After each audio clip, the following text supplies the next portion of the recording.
शादी की वर्षगांठ की पूर्व संध्या पर पति पत्नी साथ में बैठे चाय की चुस्कियां ले रहे थे।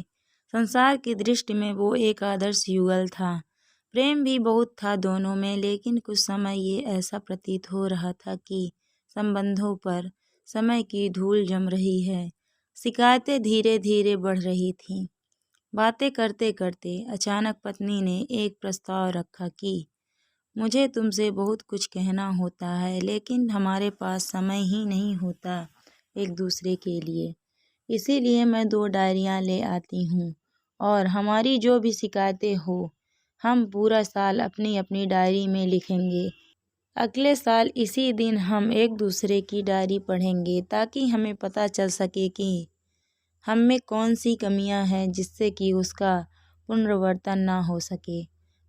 पति भी सहमत हो गया कि विचार तो अच्छा है। डायरियां आ गईं और देखते ही देखते साल बीत गया। अगले साल फिर विवाह की वर्षगांठ की पूर्व संध्या पर दोनों साथ बैठे, एक दूसरे की डायरियां ली। पहले आप की मनोहर हुई। आखिर में महिला प्रथम की पारिपाटी के आधार पर पत्नी की लिखी डायरी पति ने पढ़नी शुरू की। पहला पन्ना, दूसरा पन्ना, तीसरा पन्ना। आज शादी की वर्षगांठ पर मुझे ढंग का तोहफा नहीं दिया।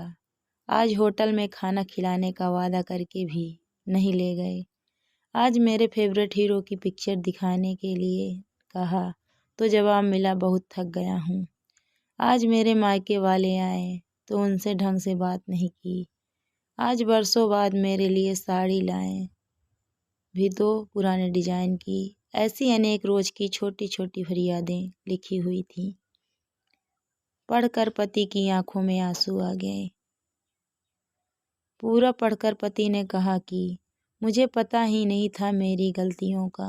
मैं ध्यान रखूंगा कि आगे से इनकी पुनरावृत्ति ना हो। अब पत्नी ने पति की डायरी खोली। पहला पन्ना कोरा, दूसरा पन्ना कोरा, तीसरा पन्ना कोरा। अब 2-4 पन्ने साथ में पलटे, वो भी कोरे। फिर 50-100 पन्ने साथ में पलटे, वो भी कोरे। पत्नी ने कहा मुझे पता था कि तुम मेरी इतनी भी इच्छा भी पूरी नहीं कर सकोगे। मैंने पूरा साल इतनी मेहनत से तुम्हारी सारी कमियां लिखी ताकि तुम उन्हें सुधार सको, और तुमसे इतना भी नहीं हुआ। पति मुस्कुराया और कहा मैंने सब कुछ अंतिम पृष्ठ पर लिख दिया है।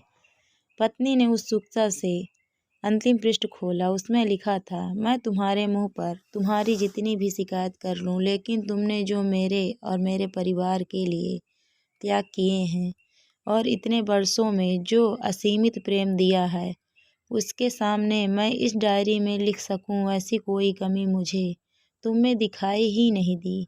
ऐसा नहीं है कि तुम में कोई कमी नहीं है, लेकिन तुम्हारा प्रेम, तुम्हारा समर्पण, तुम्हारा त्याग उन सब कमियों से ऊपर है। मेरी अनगिनत अक्षम्य भूलों के बाद भी तुमने जीवन के प्रत्येक चरण में छाया बनकर मेरा साथ निभाया है। अब अपनी ही छाया में कोई दोष कैसे दिखाई दे मुझे। अब रोने की बारी पत्नी की थी। उसने पति के हाथ से अपनी डायरी लेकर दोनों डायरियां अग्नि में स्वाहा कर दी और साथ में सारे गिले शिकवे भी। फिर से उनका जीवन एक नवपरिणीत युगल की भांति प्रेम से महक उठा। जब जवानी का सूर्य अस्ताचल की ओर प्रयाण शुरू कर दे, तब हम एक दूसरे की कमियां या गलतियां ढूंढने की बजाय अगर ये याद करें हमारे साथी ने हमारे लिए कितना त्याग किया, उसने हमें कितना प्रेम दिया, कैसे पग पग पर हमारा साथ दिया, तो निश्चित ही जीवन में प्रेम फिर से पल्लवित हो जाएगा। तो दोस्तों, आपको ये स्टोरी कैसी लगी? अगर अच्छी लगी है तो ऐसे ही प्यारी सी स्टोरी के लिए, कहानी के लिए आप मेरे चैनल कर लीजिए सब्सक्राइब।